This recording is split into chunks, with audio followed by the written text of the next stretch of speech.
subsídios. Lições Bíblicas, jovens. Meus queridos irmãos, eu quero complementar a todos com a paz do Senhor Jesus Cristo. Você está no canal Rascunho Teológico. Eu sou o pastor Edivaldo Pereira e nesta oportunidade estaremos comentando a lição de número 6, lição da classe dos jovens, que vem nos trazendo informações interessantíssimas. Nós vamos falar do profeta Jonas, Nós vamos falar do profeta Jonas. Então, tem várias particularidades dentro desse livro.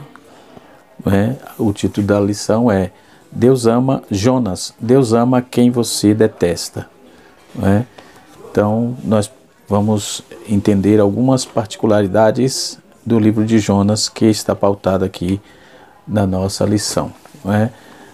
Se pararmos para pensar e para estudar a palavra de Deus, nós vamos perceber que Jonas foi o único profeta, certo? Que ficou bravo com o sucesso da sua palavra, da sua pregação, da sua profecia. Ficou bravo. Você faria isso?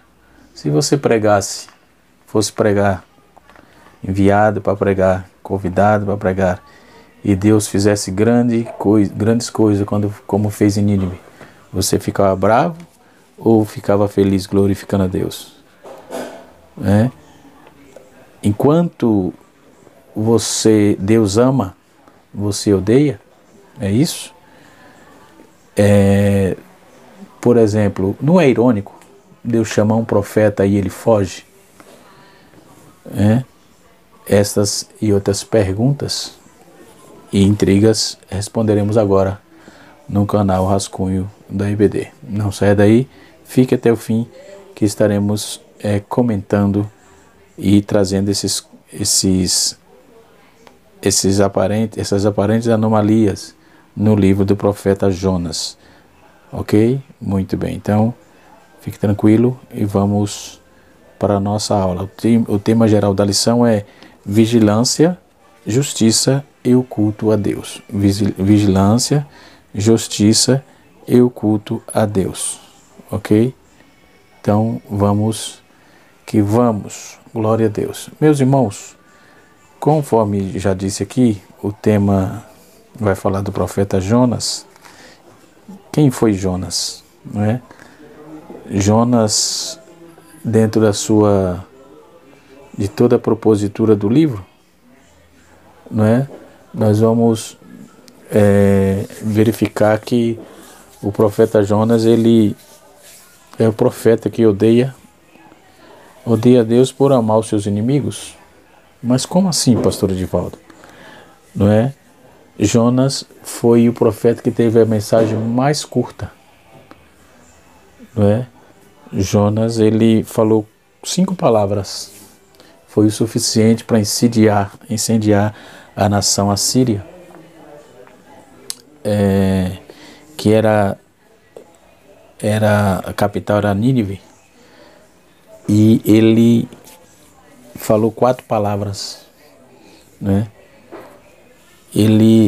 Jonas, até na sua chamada, os fariseus, em João capítulo 7, verso 52, eles estavam questionando, dizendo que não haveria profeta na Galileia. O Jonas nasceu naquela região. Ele nasceu em Gat-Hefé, que era de 5 a 7 quilômetros de Nazaré, na região da Galileia. Ok? Ele foi enviado por Deus, Ele foi um profeta estranho. Como assim, pastor? Um profeta estranho. Ele pregou um sermão curto com o maior resultado visto até hoje, porque Jesus fez referência desses resultados em Mateus capítulo 12, versículo 39 a 41, e Lucas capítulo 11, verso 29 e 30. Então nós vamos observar que aquele pregador era um pregador bravo, ficou bravo por causa do sucesso da mensagem, ok? O sucesso da mensagem foi muito grande e ele ficou bravo por isso, né? Voltaremos já já com mais curiosidade. A nossa leitura aqui está pautada no capítulo 1, versículo de 1 a 3, diz assim, de Jonas: Veio a palavra do Senhor a Jonas, filho de Amitai, dizendo: Levanta-te, vai à grande cidade de Nínive e clama contra ela, porque a sua malícia subiu até mim. Jonas se levantou e fugiu diante da face do Senhor para Tarsis, e descendo a Jope, achou um navio que ia para Tarsis, e pegou, pois, a sua passagem, e desceu para dentro dele, ou seja, do navio, para ir com eles para Tarsis, diante da face do Senhor. Então, na introdução aqui da revista, o comentarista colocou: o livro da lição, o livro de Jonas, aliás, tem uma mensagem singular em relação aos demais profetas. Ele oferece uma lição de amor de Deus e está circunscrito apenas em Israel. O fato de Deus ter escolhido Israel não significa que havia desprezado as demais nações. Então, se nós formos olhar não só a tradução aqui, o comentarista no primeiro tópico da lição, ele sai falando sobre a vida do profeta Jonas.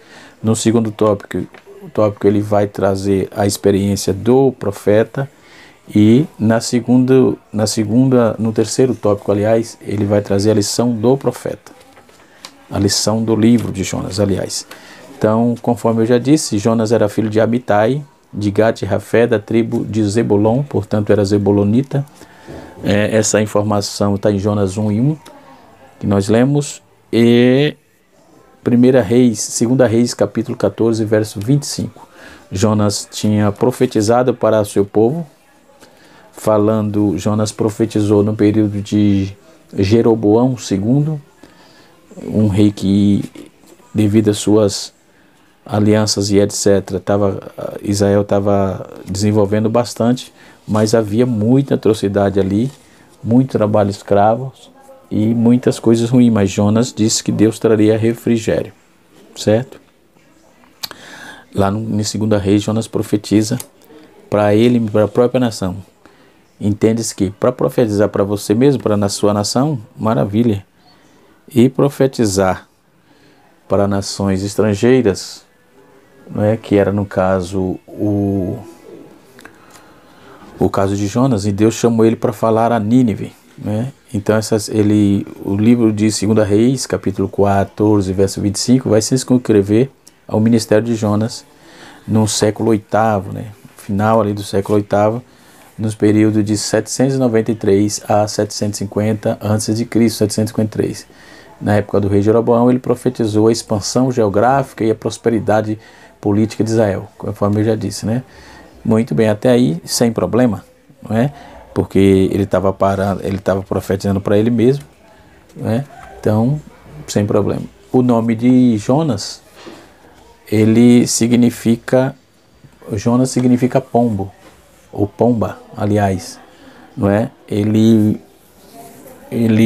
Foi ele mesmo que escreveu. As referências apontam que foi ele mesmo que escreveu. Ele profetizou no rei de Jeroboão II, não é? Quando vamos ver no capítulo 14, verso 23 a 28, na revista só está colocado o verso 25, mas 23 a 28, diz que desde Siraque, né, é um documento, no capítulo 40, verso 10 de Siraque, a partir do século II, né, e assim refere-se aos 12 profetas, enfim. Então, sendo Jonas aí o quinto dos profetas menores, né? São 12 e Jonas, no caso, é o quinto. Então, o livro de Jonas foi escrito em algum momento, no final do 8º século, do fim do 7º ao 8º século antes de Cristo, né? Em algum momento desse período aí. Então, não há evidência de ter uma data precisa, né? Porque são datas remotas, né? Mas temos essa base aí. O objetivo principal de Jonas era envolver aí os leitores na reflexão teológica. Jonas, ele fala muito do amor de Deus, ou seja, o livro fala muito. Ele relutou, ele entregou com Deus, ele brigou com Deus, ele trouxe problema para ele mesmo, porque Deus manda ele fazer um trabalho, ele corre e faz outro. Ele tem uma mensagem singular, né? Enquanto os outros profetas profetizaram o juízo, a saber, Joel, Amós, Obadias, profetiza juízo, Jonas vai profetizar amor. Deus mandou ele profetizar amor, ele ficou bravo por isso, né? Esse livro oferece uma lição de amor e de um Deus misericordioso, né? Porque a Síria era temida. Esse era um dos fatores principais que Jonas estava bronqueado, porque ele acreditava que Deus tinha que punir severamente, né? Que Deus tinha que ter enviado ele para falar duramente com aquele povo. Mas não era essa a vontade de Deus. A vontade de Deus era salvar aquele povo, né? Salvar aquele povo. E ele foi chamado para aquela tarefa, né? O objetivo histórico vai apresentar aí com claro objetivo a universalidade do julgamento quanto à graça de Deus, a graça divina, não é? Então, Jonas vai expor aí, como nenhum outro livro, a compaixão de Deus pela vida dos outros. Não era só por Israel, Deus não era só de Israel, não é? Foi isso que Deus estava dizendo, eu não sou só dessa nação, eu quero salvar a todos, não é? E isto vem desde os nossos tempos agora, nesses tempos modernos, que Deus vem mostrando isso, que a intenção dele é salvar, a intenção dele não é condenar, não é? Como sempre digo, né? O amor ele vem acompanhado da justiça. Só que Deus ele faz a parte dele, sempre fez, não é?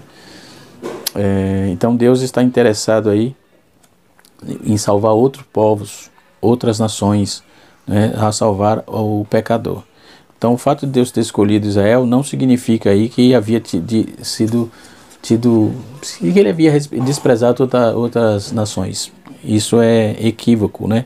Então Jonas ele vai receber essa incumbência para pregar o imensurável amor de Deus ali para aquele povo, não é? Então, ao contrário dos demais profetas, em relação ao histórico de toda a sua profecia, o livro não é uma fábula, mas um testemunho verídico da experiência de Jonas. Não pode ser considerado uma história de pescador, ou seja, de mentira. Este é um livro singular que focaliza a vida de um profeta e que sua profecia, que foi muito pequena, ele falou 5 palavras, foi o suficiente para Deus salvar, não é? Ele fez palavras de condenação, Deus deu perdão. É um negócio incrível. Então podemos ver algumas particularidades desse livro que vou trazer ao decorrer do comentário da lição, né? Então, conforme vamos ver nas tradições judaico-cristã, Jonas é o próprio autor do livro, capítulo 1, versículo 1. Tá certo? Jonas é o profeta do Antigo Testamento mais questionado pelos teólogos liberais, né? Russell Champlin vai trazer isso, e outros comentaristas que tenho aqui também vai trazer toda essa questão aqui sobre, quando vai apontar esses críticos, a crítica literária vai trazer aí, tentar descredibilizar a Jonas, o que não consegue, obviamente, não é? Trompe Longman também aponta, é um livro fantástico para falar desse tema, está aqui, indico, e sem falar nesse, que até marquei aqui as partes, não é? Fiz aqui as minhas anotações, a história bíblica de Israel. Quem tiver, os professores que estão lecionando essa aula, precisa ter esses materiais, essas obras, né? Precisa ter esses livros, porque eles vão te ajudar muito na elucidação da historicidade do povo de Israel, ok? Então, conforme vimos na nossa revista, o profeta ele sai falando, o comentarista ele sai falando sobre de quem era Jonas, propriamente dito, muito bem embasado, claro, não é? E assim sucessivamente. Então nós vamos ver que as observações propostas dentro dessa revista, dentro dessa lição, não é? E então o livro de Jonas profetizou durante esse período aí está escrito lá em 2 Reis, período de Jeroboão II, né? Então ele era neto de Joacás. Jeroboão era neto de Joacás, que governou Israel de 814 a 793 a.C. Por causa dos pecados de Joacás, Israel foi oprimido pelos sírios, e por causa da grande compaixão do Senhor, Israel foi poupado da destruição e entregue a partir desta opressão, né? Então nós vamos ver que essa libertação veio através de um Salvador. No capítulo 12 13 de 2 Reis, versículo 5, não é? Pode ter sido aí o Adoni-Nirad, o rei daquele tempo, né? Aqueles dias, a saber do capítulo dos anos 810 a 783, né, antes de Cristo, que era o rei da Síria, né? Então o pai de Jeroboão era Joás, que aproveitou aí a liberdade de opressão dos assírios e começou a expandir as fronteiras de Israel, retomando cidades tomadas durante o reino de Joacás, né? Então, apesar de Jeroboão fez mal aos olhos do Senhor, conforme está escrito no capítulo 14, 2 Reis, versículo 24, ele, no entanto, expandiu Israel ainda mais longe com seus territórios, né? Então, combinado aí com os limites nos dias de Davi e Salomão, né? Então, esta era de acordo com a palavra do Senhor, vai estar escrito lá, que o Deus de Israel, que falou por seu servo Jonas, filho de Amitai, profeta, que era de Gat-Hefer, em 2 Reis 14, 25, assim Jonas testemunhou em primeira mão a compaixão restauradora de Deus, estendida para um povo rebelde. Então, não tem nem o que fazer. Deus trabalha para salvar os povos, né? Por isso que a igreja precisa estar na rua, precisa pregar, precisa perdoar, precisa amar, precisa estar junto, não é? Isso não só com os seus, com os que estão em casa, mas também com os que estão de fora, né? As pessoas que estão passando por caminhos escabrosos, né? Até por falta de conhecimento. Me lembro muito bem que o professor Lauri, eu me esqueci o nome dele, da Metodista, né? Foi meu professor na faculdade de teologia. Ele disse que as pessoas hoje, dentro da sua visão, que as pessoas hoje estão passando em maus bocados, a igreja tem a maior parte de culpa. Eu fiquei assim espantado, e hoje eu entendo isso, porque nos enclausuramos dentro das nossas grandes, nos megatemplos, com todos os aparatos possíveis, mas não fazemos nada, né? Virou propaganda, evangelismo virou propaganda, a oração virou propaganda, mas a efetividade é zero, não é? Estávamos fazendo um trabalho aqui na comunidade, né? Quero mandar aqui uma saudação de paz ao evangelista Edmilson, que estava cumprindo o seu chamado, e nós estávamos ajudando. De repente mandaram parar o trabalho, não entendi até hoje, mas tudo bem, não é? A igreja tem que fazer o papel de que Deus mandou fazer. O evangelho não é só para nós, o evangelho é para pregar as pessoas que ainda não são cristãos, né? Então o Deus da providência, o que ele providencia para mim, providencia também para o outro, né? Então na providência da expansão de Jeroboão foi facilitada por causa da fraqueza da Síria, né? Os assírios estavam envolvidos em conflitos com um monte de gente, muitos povos, eles tinham causado problema, então eles estavam em dificuldade. Então os assírios tinham causado problema com os sírios, com os aritanos, né? Aristianos no caso. Também houve fome generalizada, inúmeras revoltas dentro do Império Assírio, onde o governador regional governou com um bom grau de autonomia. Então em seguida houve um eclipse auspícios, no caso de sol, durante o reinado de Assurdan III, né? Isso prevaleceu de 771 a 754, né? Tudo isso aqui é antes de Cristo. Então essa convergência de eventos, suposta de plausibilidade nos ninivitas, ser tão sensíveis ao apelo de Jonas, ao arrependimento, enfim. Então não era até alguns anos mais tarde, que Tiglat-Pileser, 740 a 727, 745, 727, ganharia o controle de estabelecer o domínio assírio na área de seu filho Salmaneser, no caso, que foi o rei responsável pela conquista de Israel e a destruição de Samaria em 722, enfim. Então essa historicidade vem nos trazendo aí sobre a questão da Assíria.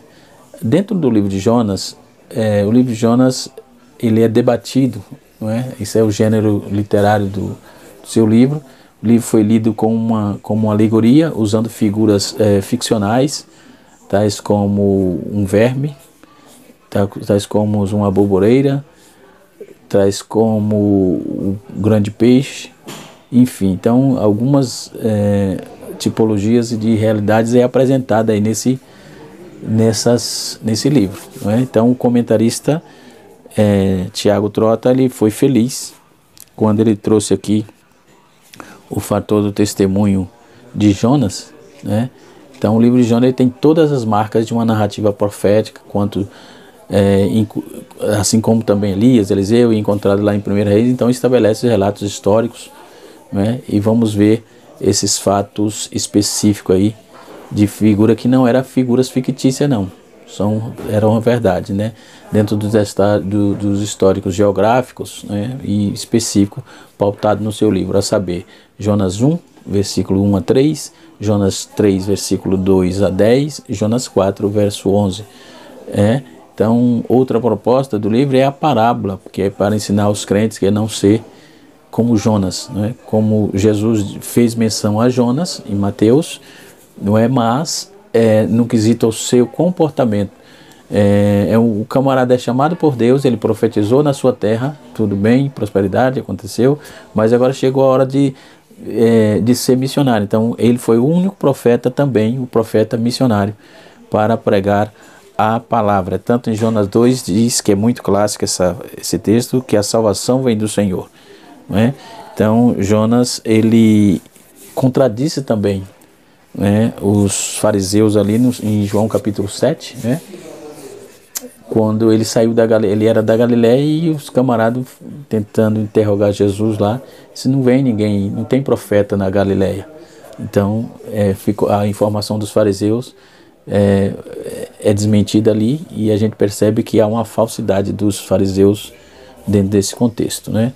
Então, como no livro de Jonas, como quando o peixe fornece transporte para o profeta, quando o profeta se estabelece debaixo de um pé de árvore e de repente um verme vai e come aquela árvore durante a noite, enfim. Então nós vamos ver alguns cismas, né, dentro desse livro, que vai realmente nos trazer a entender a misericórdia de Deus e a intenção de Deus. Não fez a vontade de Deus, algumas coisas vai te acontecer. Então por isso que Jonas também é considerado um livro estranho, não é? Com mensagens estranhas, né? A Bíblia só vai falar de grande peixe, não é? Muitos conhecem Jonas só por causa da baleia. Isso é mentira, não está escrito baleia, não tem nenhuma menção sobre baleia. Fala de um grande peixe ou um monstro marinho, né? Mas não podemos bater martelo sobre baleia, né? Então, já trouxe aqui a historicidade do livro, né? E agora a experiência do profeta. A ordem de Deus para Jonas foi: levanta e vai à grande cidade de Nínive. No capítulo 1, versículo 2, a maldade, ou seja, a malícia de Nínive, capital da Assíria, era grande, né? E assim, está aqui na revista, né? Então a Assíria era uma espécie de Sodoma e Gomorra, que reerguia naqueles dias, era um epicentro mundial da violência, tortura, feitiçaria, idolatria, né, e etc. Então o profeta Naum, ele chama Nínive de a cidade a cidade sanguinária, né? Naum já tinha profetizado também, falado também a respeito disso, né? a deusa Ista também da guerra, deusa do sexo, era a principal divindade adorada ali na Síria, né? Então a violência, a imortalidade eram as marcas constitutivas daquele povo. Eles tinham aí costumes, né, de decepar as mãos, orelha, nariz, vazar os olhos dos seus inimigos. Então os caras eram ruins. Jonas, por certo, ficou preso a isso aí, né? Ficou preso a isso. Então, enquanto Deus quer usar ele para mostrar para o povo misericórdia e salvá-lo, ele estava com medo de fazer um trabalho que Deus havia mandado. Então, a fuga que ele deu, Jonas tentou fugir da face de Deus. Na verdade, ele fugiu, né? Por um tempo. De uma colônia fenícia, no caso, da mineração do sudeste da Espanha, não é? Temos muitas informações sobre isso, né? Lugar mais longe, algumas embarcações poderiam chegar, né? Em Jeremias capítulo 10, verso 9, e Ezequiel capítulo 27, versículo 12, ele comprou passagem, se escondendo dentro do navio, e todo poderoso interferiu, mandando logo uma tempestade. Não tem jeito, Deus, você não consegue se esconder. Essa é uma das primeiras lições que temos aqui com respeito a esse episódio. Da presença de Deus, não conseguimos nos esconder, certo? Deus mandou uma tempestade e enquanto ele estava ou ele estava fingindo demência, que a Bíblia diz que ele estava dormindo no porão do barco, né, da embarcação, e os marinheiros estavam apavorados. Jonas permanecia apático, né, dormindo. Seu sono não era apenas um físico, mas também possivelmente um sono espiritual. Os marinheiros do navio, eles acreditavam que por trás da tempestade existia aí uma causa espiritual, porque veja bem, eles foram o melhor exemplo do que Jonas, porque eles pararam para interceder ao seu Deus e chamou Jonas, que faz aqui dormente? Jonas já foi logo dizendo, ele só não disse que era profeta, mas disse que era servo do Deus de Israel. E aí eles já temeram, e esses marinheiros, eles resolvem aí lançar ele no mar, né? Então essa era a prática muito popular entre as nações no passado, né? Caiu o sorte, lançaram o sorte, caiu sobre Jonas e foi lançado no mar. E o livro de Jonas, ele nos ensina que é melhor obedecer a Deus do que desafiá-lo. Não podemos desafiar Deus, né? Se Deus mandou, ele garante, né?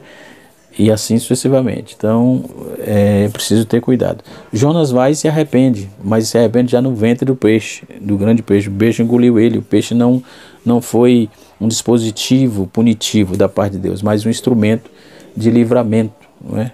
Porque o grande peixe engoliu ele e para devorá-lo, mas para proteger, devorou ele. Não engoliu, não para devorá-lo e exterminar, e o milagre aconteceu ali. Então o livro de Jonas também é o livro dos milagres, né? O livro de Jonas é o livro dos milagres. Então nós podemos observar que Jonas é o profeta missionário, Jonas é o profeta estranho, de um sermão curto, com uma mensagem que teve um resultado esplêndido, não é? Citado até hoje. Jonas é aprovado, que é citado com Jesus. Essa citação está falando sobre como ele ficou 3 dias no ventre do peixe, como ele ficou no ventre da baleia, assim Jesus ficou também 3 dias no ventre da terra. Jesus usa essa frase aí para apontar essa realidade, né? Então Jonas aparece só em 2 lugares, né? Primeiro no seu livro e segundo em 2 Reis, capítulo de número 14, verso 25. Deus, a mensagem principal de Jonas é Deus de todas as nações. Deus é o Deus de todas as nações. Segunda mensagem, Deus quer salvar todas as nações. Deus não salvou só um povo, Deus quer salvar a todos. Então, você acha que Deus é inimigo dos nossos inimigos? Jonas parece que estava com essa visão. Jonas não gostava do povo por causa da notícia da fama que era ruim, que eu já trouxe aqui. O povo era cruel, mas Deus queria tirar isso deles. Deus queria mostrar para ele a grandeza de alguém que se arrepende. Pedir perdão, se arrepender e pedir perdão, isso é coisa para gente que tem grandeza, não é? E quer crescer em Cristo. né? Se você quer a condenação ou a salvação do pecador? São perguntas que estão patentes aí. Claro que não, mas temos que ter certeza que Deus ama o inimigo, né? Deus ama os nossos inimigos. Deus ama os nossos inimigos.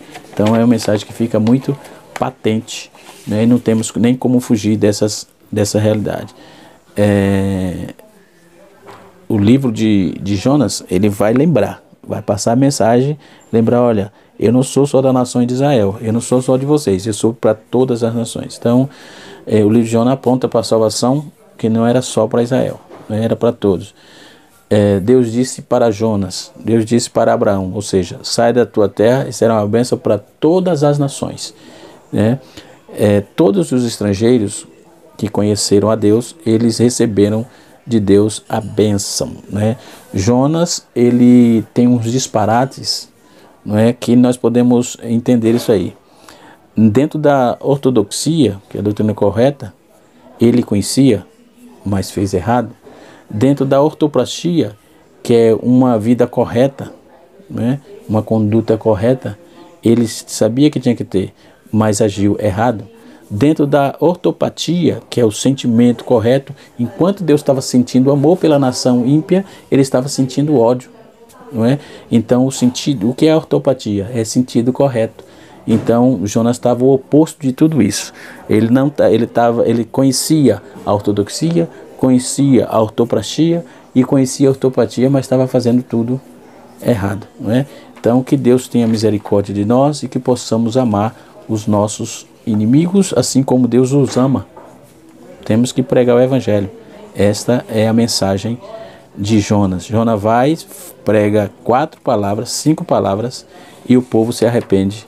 E a Bíblia diz que o povo temor, ele se vestiu de saco e cinza, e a palavra, ele vai dizer assim, veja o que ele disse no capítulo 3, verso 4, foi a pregação dele, está aí. Ainda 40 dias Nínive será subvertida. Subvertido no original é mesmo utilizada para a destruição lá de Sodoma e Gomorra. Será destruída, será julgada, será devastada. Esta era a palavra. Então ele falou isso só, né? E dali para frente Deus tomou e fez o inverso. Salvou o povo, libertou o povo, temor caiu sobre a vida do povo, o povo se arrependeu, e ele ficou desapontado. O arrependimento dos ninivitas não agradou a Jonas, né? Ele ficou ressentido, né? No mesmo auge de angústia, ele revelou as cenas, as causas, e levantaram e fugiu para tentar fugir da missão, e temia pela misericórdia divina, né? Então ele temia por isso. Como é que pode um negócio desse? Veja só, não é uma sátira? Só Deus o chamou, Deus o capacitou, e ele agora estava com medo de Deus salvar o povo. Que Deus tenha misericórdia de nossas vidas, Deus abençoe a todos e até a próxima aula, se Deus assim nos permitir, onde estaremos estudando sobre o livro de Miqueias. Miqueias, Deus quer obediência de coração. Deus abençoe e até a próxima, no nome de Jesus, canal Rascunho da IBD, ensinando para transformar vidas.